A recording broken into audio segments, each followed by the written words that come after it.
Okay friends, I'm Dr. A.S.K. Gupta and I'm going to talk to you about congenital chloride diarrhea in a fetus around 33 weeks of gestation. This patient had come to us in the early second trimester when ultrasound was done, and this anomaly scan was normal, but she has come again with a distension of abdomen, and we find that all the findings on ultrasound examination are nearly normal except two things. One is the dilatation of the bowel loops. You can see that the bowel loops here are dilated, and you can see that bowel loops are forming a honeycomb sort of an appearance, nearly equal sized dilated bowel loops.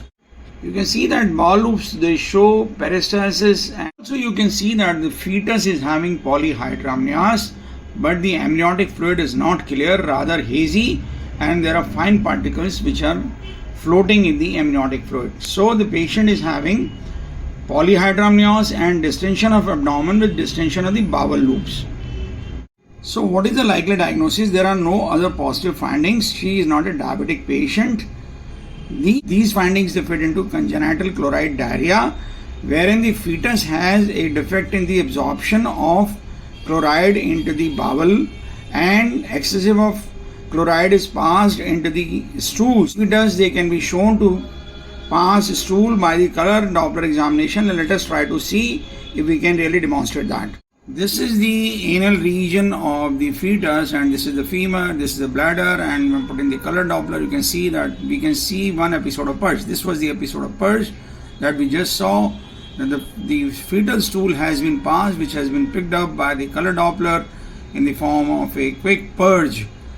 So this patient is having a recurrent diarrhea, and this most probably is likely to be a case of congenital chloride diarrhea.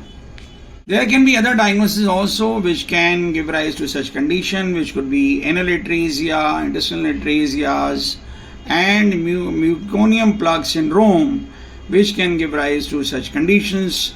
But because the patient had a normal level 2 examination at early second trimester, so it is quite likely that this condition has developed late in the third trimester, and it is likely to be a congenital chloride diarrhea. This diarrhea is leading to the passing of meconium into the amniotic fluid and giving rise to the hazy appearance of the amniotic fluid. And here you can see that this is the polyhydramnios because of the recurrent diarrhea to the fetus and the hazy amniotic fluid. In case you like this video, please do subscribe to our channel. Do not forget to press the like button and share the video among large number of our friends so that maximum people can be benefited. Thank you very much.